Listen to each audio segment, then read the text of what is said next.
Hello everybody and welcome to the third video in our series of videos on Plato's Symposium. So in the previous two videos we've kind of given a bit of background towards the Symposium, which is just kind of talking about what philosophy is, given a bit of background information on Plato and Socrates, and this is going to be the final video giving kind of context and background before we launch into the actual text of the Symposium. These are two very important aspects of Athenian culture that differ quite a bit from our modern culture. So I think it's important that we grasp these things. So what we will be looking at today is we will be looking at the status of women in ancient Greece, and then we will also be looking at sexuality in ancient Athens. First of all, we're going to look at the status of women in ancient Athens. So women were seen as inferior in ancient Athens. There's this fantastic book by Jack Holland called A Brief History of Misogyny, and he devotes a whole chapter to ancient Athens. Within this he kind of shows the mythological and cultural institutions that were established to reinforce this idea of female inferiority. We won't be going into that aspect of it. We'll be looking at the more concrete examples that show this discrepancy between equality in the men and women in this society.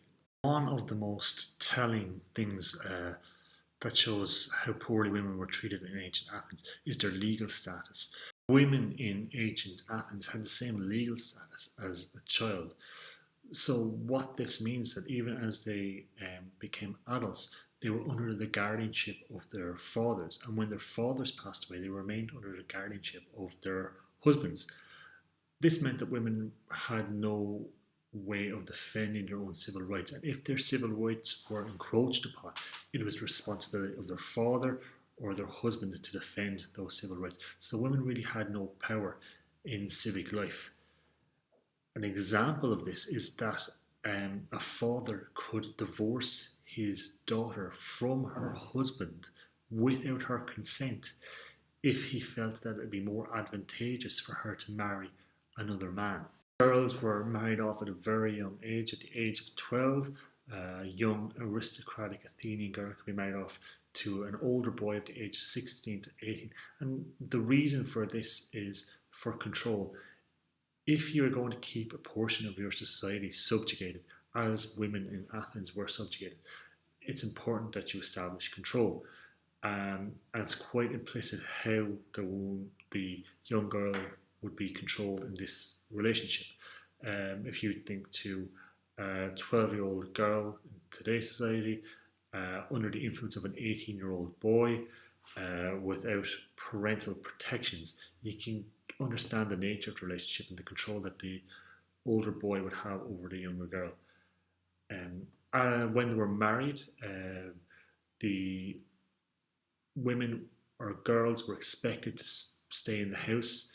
They lived in separate quarters to the men. The men could enter these separate quarters whenever they desired, and women were not supposed to have contact with non-family member males. Earlier about women's civil rights being denied to them, and another one of those civil rights was the right to vote.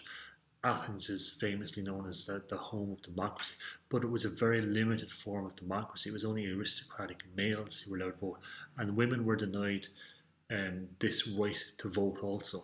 This kind of gives us an insight into the status of women in ancient Athens.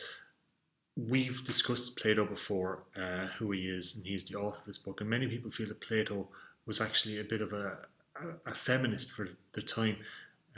And there are arguments both ways, but there is something that kind of does stick out like a sore thumb to me, in that while Plato does advocate education for women to be the same as men, he also advocates that women should give up their femininity, and that's how they can be elevated to power statuses of power.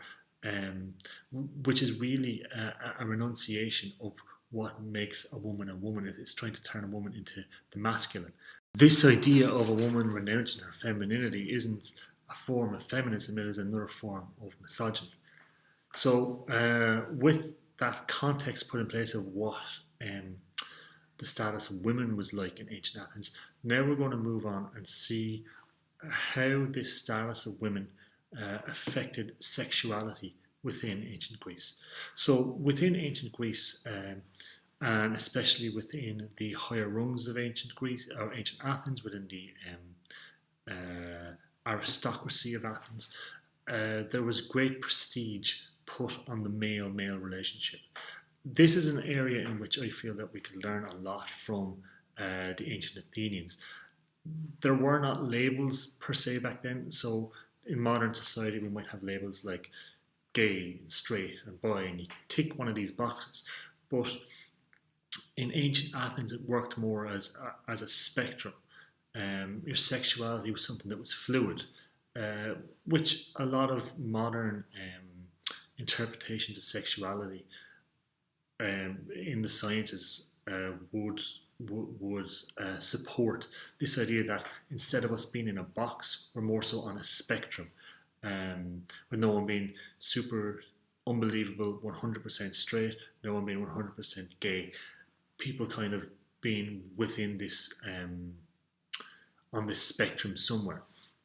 So within ancient Greece, men would have relationship with other men, and they'd also have relationship with other women. And some men would have a preference for having relationships with men, and some men would have a preference for having relationships with women, but would engage in relationships with both. Again, this being a society that devalued women, the female-female relationship was given no importance.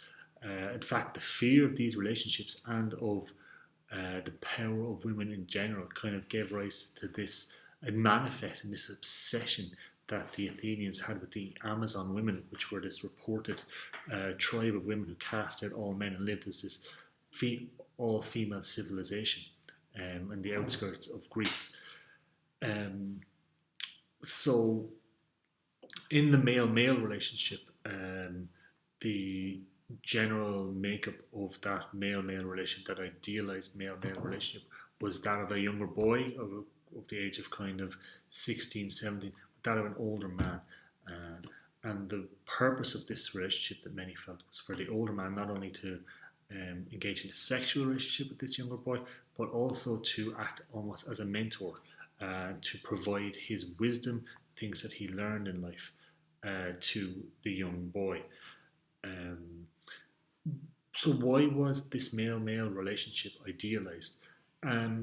It was idealized because the status of women was so bad in ancient Athens. Athenian men bought into this idea that they couldn't engage in meaningful conversations with women. Women could not participate in politics, they couldn't participate in philosophy, they couldn't go to the theatre, so they couldn't participate in the Olympics. So it was believed that because women weren't able to participate in these things, they couldn't really satisfy that intellectual need that men had. So the male-male relationship was valued more than the male-female relationship. So I hope this video has brought a little bit more clarity as to what life was like in ancient Athens, what it was like for women in ancient Athens, and what relationships, what romantic relationships were like in ancient Athens at the time. We will use these things when moving forward in our interpretation of the text, and hopefully in the next video we will actually get into the text of the book.